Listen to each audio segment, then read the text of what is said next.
नमस्कार, अपना एमपी देख रहे हैं आप। मैं हूं आशीष त्रिपाठी, आपके साथ शुरुआत इस वक्त की बड़ी खबर से, जहां विदिशा में वन विभाग और राजस्व विभाग की टीम ने बड़ी कार्रवाई करते हुए 255 हेक्टेयर जमीन को अतिक्रमण से मुक्त कराया है। माफिया जमीन पर खेती कर रहे थे और ऐसे में वन विभाग की टीम ने खड़ी फसल पर बुलडोजर चलाकर कार्रवाई को अंजाम दिया। लटेरी वन परिक्षेत्र में इस कार्रवाई को अंजाम दिया गया। ये देखिए, ये तस्वीरें विदिशा से सामने है, जहां पर तस्वीरों में आप देख सकते हैं कि राजस्व विभाग की टीम ने बड़ी कार्रवाई करते हुए 255 हेक्टेयर जमीन को अतिक्रमण से मुक्त कराया है। माफिया जमीन पर खेती कर रहे थे और ऐसे में वन विभाग की टीम ने खड़ी फसल पर बुलडोजर चला करके इस पूरी जमीन को कब्जा मुक्त करवाया है। और ये जो पूरी कार्रवाई है,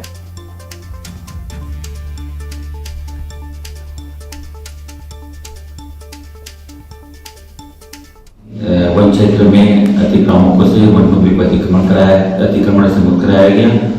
जिला प्रशासन, पुलिस प्रशासन का विशेष सहयोग रहा और पूरे क्षेत्र से हम लोग ने 2 दिवस में सघन कार्रवाई करते हुए 255 हेक्टेयर वनभूमि को अतिक्रमणों से मुक्त कराया गया। आगामी कार्य योजना भी है, जहाँ जहाँ अतिक्रमण है वहां से अतिक्रमणों को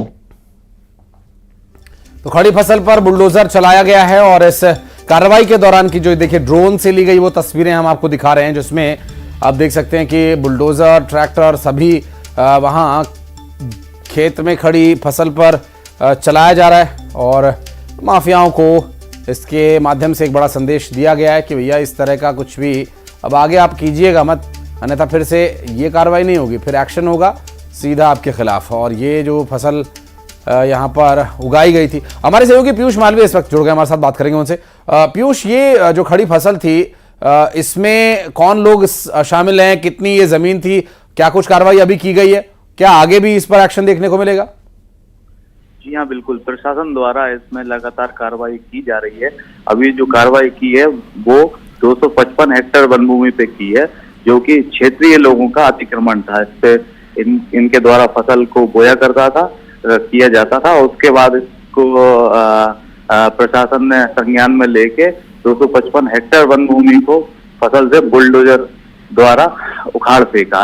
प्रशासन की बड़ी कार्रवाई है और निरंतर ये कार्रवाई चलती रहेगी। बहुत शुक्रिया पीयूष आपका।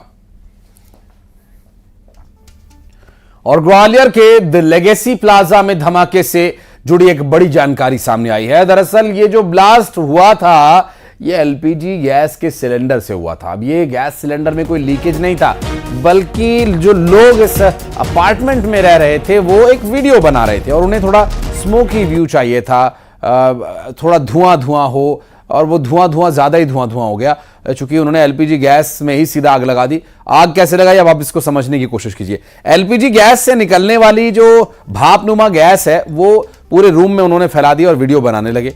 अब उन्हें थोड़ी लाइट कम लगी होगी कि धुआं तो हो गया लेकिन लाइट कम लग रही है, तो इसलिए उन्होंने वहां पर लगे हुए हैलोजन के स्विच को ऑन कर दिया। अब थोड़ा सा जो अगर आप इसके टेक्निकलिटीज को समझें तो स्विच आप जब भी ऑन करते हैं तो सर्किट आपका पूरा होता है और सर्किट पूरा होते ही एक स्पार्क निकलता है, बहुत हल्का सा, बहुत लाइट वो स्पार्क होता है। लेकिन एलपीजी इतनी हाईली फ्लेमेबल गैस होती है कि उसे वो छोटी सी चिंगारी भी पूरा पर्याप्त समय देती है आग भड़काने के लिए। और हुआ भी वही, क्योंकि पूरे फ्लैट में गैस भर चुकी थी, पूरी वहां का जो माहौल था पूरी तरह से एलपीजी की वजह से फ्लेमेबल हो गया था और गैस का चैम्बर जैसा बन गया था वो भी।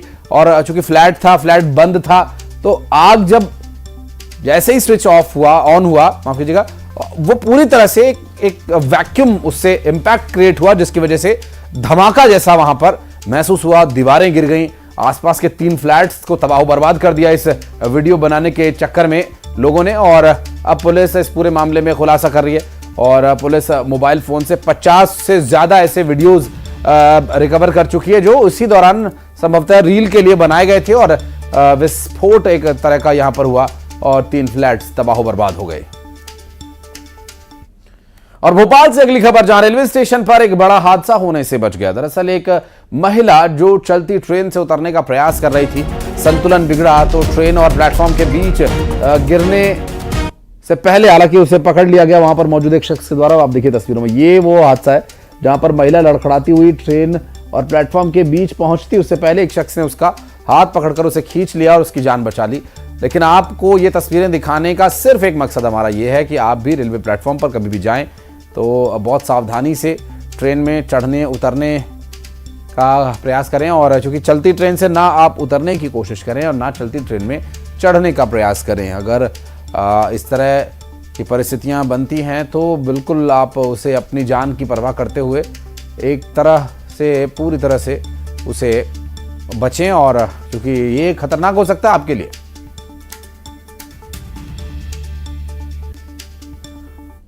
और इंदौर में हनी सिंह के कॉन्सर्ट को लेकर बड़ी खबर आ रही है। दरअसल बिना मनोरंजन कर चुकाए कोई कॉन्सर्ट नहीं होगा। टैक्स जमा करो, कॉन्सर्ट करो। पहले टैक्स, उसके बाद एंटरटेनमेंट।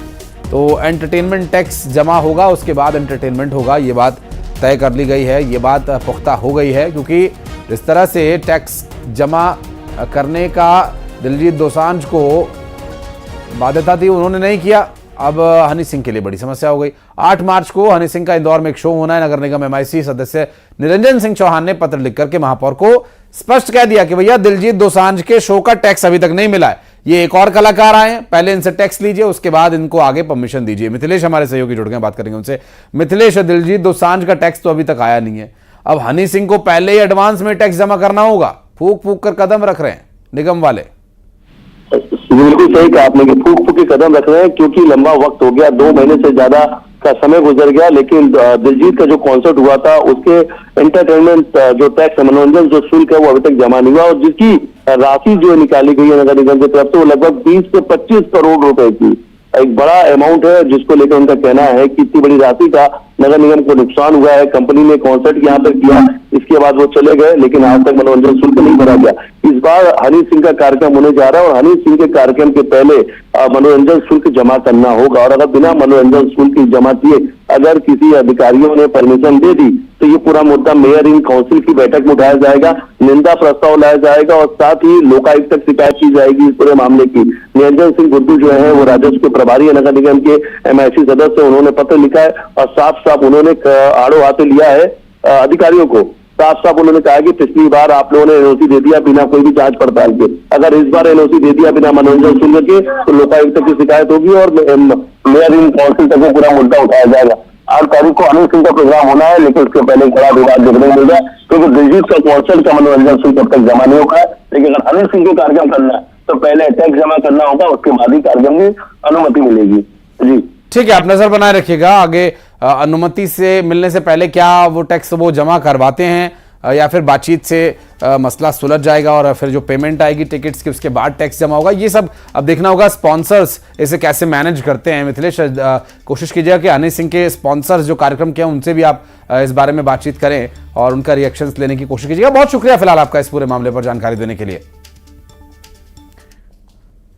और जबलपुर में स्पा सेंटर की आड़ में क्या कुछ हो रहा था, यह खुलासा किया उसी स्पा सेंटर में काम करने वाली एक लड़की ने। और सनसनीखेज खुलासा यह हुआ कि वहां पर लड़कियों को इसी शर्त पर नौकरी दी जाती थी कि वो अनैतिक काम करें, और ये जो शर्त है वहां पर नौकरी करने वाली लड़कियों के लिए रखी जाती थी। ऐसा वहां पर काम करने वाली एक लड़की ने बताया है।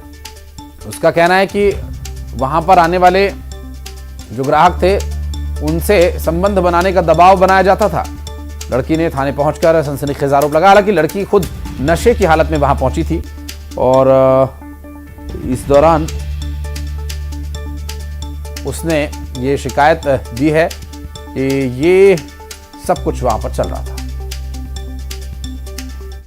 सैलरी से रखा था 20,000। जब मैंने देखा मैं तो काम नहीं करती हूँ, तब बोला है उन लोग ने तुम तो काम करके ही नहीं दे पाते हो तो तुमको काहे से मैं सैलरी दूंगा।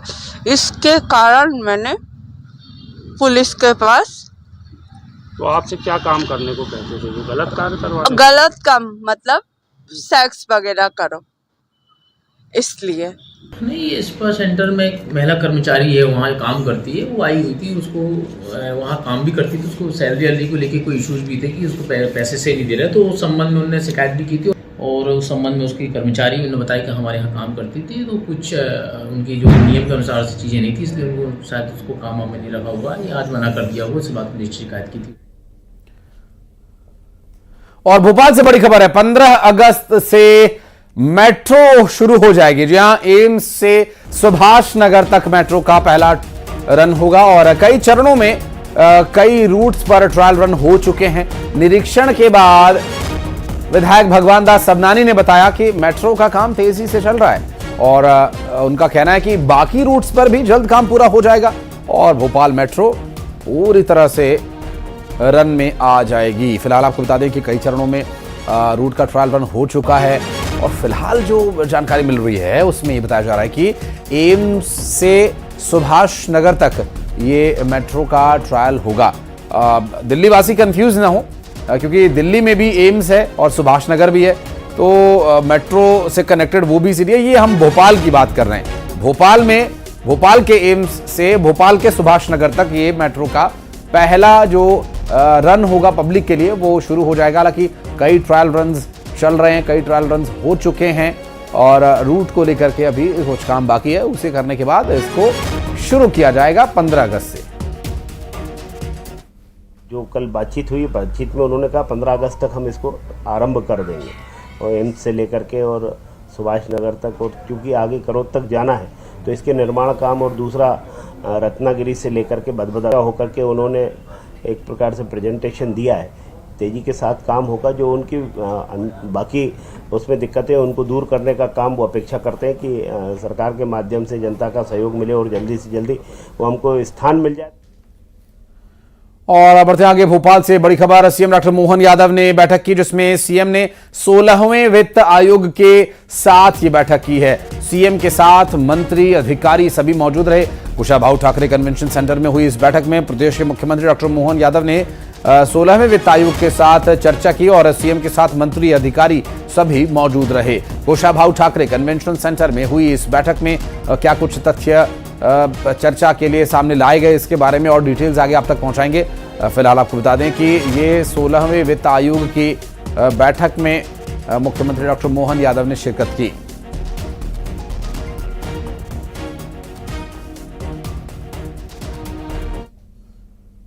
मध्य प्रदेश के सरकारी और निजी स्कूल्स में अब छात्र छात्राओं के साथ मारपीट या किसी तरह की शारीरिक रूप से प्रताड़ना या दंड देने का काम पूरी तरह से बंद हो जाएगा, क्योंकि प्रतिबंध इस पर लगा दिया गया है। टीचर्स को स्पष्ट हिदायत है, निर्देश है, नियम है कि अब वे बच्चों पर किसी तरह की हिंसा नहीं करेंगे, उन्हें समझाने के लिए, डराने के लिए मारपीट नहीं कर सकेंगे, प्रताड़ित नहीं कर सकेंगे। टीचर्स और अन्य जिम्मेदार कर्मचारियों पर कानूनी कार्रवाई भी इसके चलते हो सकती है। चूंकि बाल अधिकार संरक्षण आयोग को इसके बारे में चिंता थी, उन्होंने चिट्ठी के बाद स्कूल शिक्षा विभाग ने सभी जिला शिक्षा अधिकारियों को निर्देश भी जारी करते हुए ऐसे हालात में कार्रवाई करने के लिए कहा और साथ ही ऐसे मामलों की रिपोर्ट भी देने के लिए कहा गया है।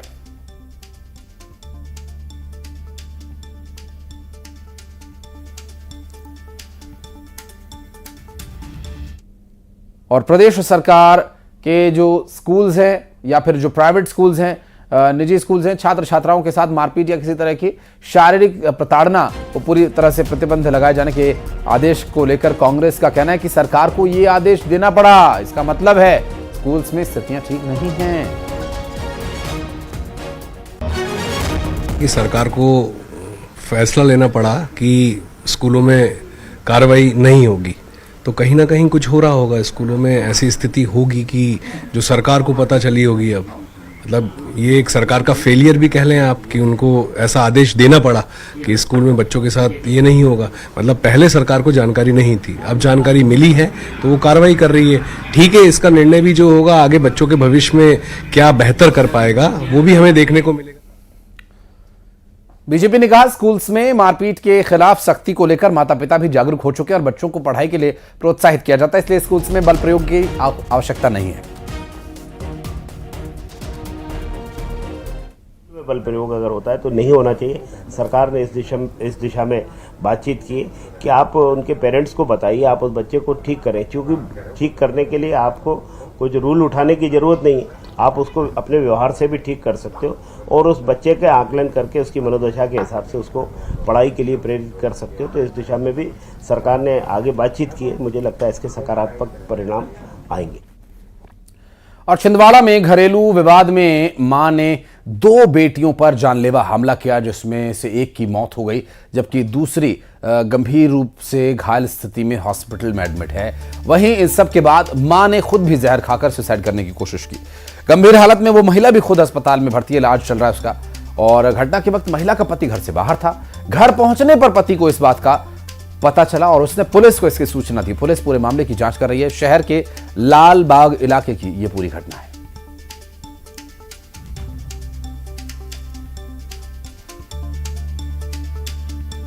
में एक महिला ने जो है अपने दोनों बच्चों के साथ मारपीट की है और खुद ही फिनाइल पी ली है।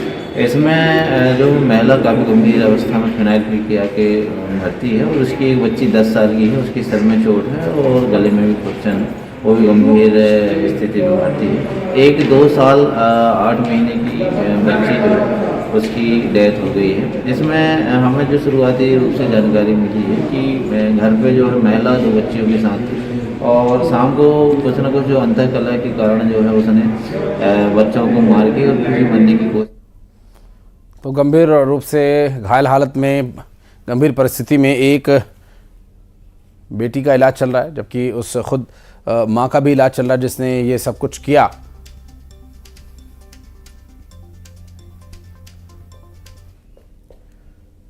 पंडोकर सरकार ने एक बड़ी मांग की है। उन्होंने अयोध्या को देश की राजधानी बनाए जाने की मांग करते हुए कहा कि अगर अयोध्या राजधानी बनी तो पाकिस्तान ऑक्युपाइड जो कश्मीर है वो हमें मिल जाएगा।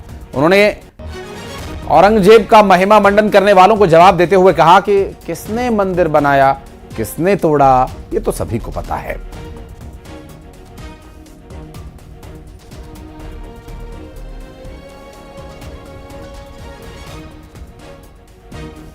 हम तो कहते हैं जो भारत भूमि में जो हमारी अयोध्या राजधानी थी, अयोध्या राजधानी होना चाहिए, अयोध्या को राजधानी बनना चाहिए, दिल्ली हटना चाहिए, तो सब मिलने के लिए तैयार रहेंगे और हम उसमें मिलाने के लिए तैयार रहेंगे। लेकिन अयोध्या राजधानी हो जाए, राम राज्य की स्थापना के लिए तो ये तो पीओके हम दुनिया को मिलाने की दम रखते हैं। कहा है आपके माध्यम से कि इतिहास के पन्नों को अवलोकन करिए, पता लग जाएगा। उसके लिए जवाब समय समय पर मुंहतोड़ मिल रहा है और इसमें सत्य ही स्थापित होता है। ये भारत भूमि है, भारत भूमि में सब कुछ जानते हैं, अंदर क्या और बाहर क्या, जनता सब जानती। औरंगजेब के महिमा मंडन के विवाद पर बागेश्वर धाम पंडित धीरेन्द्र शास्त्री ने दुर्भाग्यपूर्ण से बताया, कहा देश की दशा बदल रही है, भारत पुनः हिंदू राष्ट्र बनेगा। औरंगजेब को महिमा मंडित किया जा रहा है इस भारत में। इस देश का दुर्भाग्य है। इस देश में छत्रपति शिवाजी, छत्रपति संभाजी ऐसे ऐसे वीर योद्धा हुए। महाराणा प्रताप की तलवारों की चर्चा है, रानी लक्ष्मीबाई की चर्चा है, फिर भी इस देश में औरंगजेब महान बताया जाता है। तो निश्चित रूप से औरंगजेब महान बताना दुर्भाग्य है। लेकिन अब हिंदू जाग रहा है, इस देश की भयार बदल रही है, दिशा और दशा दोनों बदल रही है और एक एक करके सब झुकेगा। फिर से पुनः प्राचीन भारतीय संस्कृति का ध्वजा पताका फहराएगा और हमें लगता है हर हाल में भारत हिंदू राष्ट्र होकर के रहे। और यहाँ रुक रहे एक छोटे से ब्रेक के लिए, खबरों का सिलसिला आगे भी जारी है।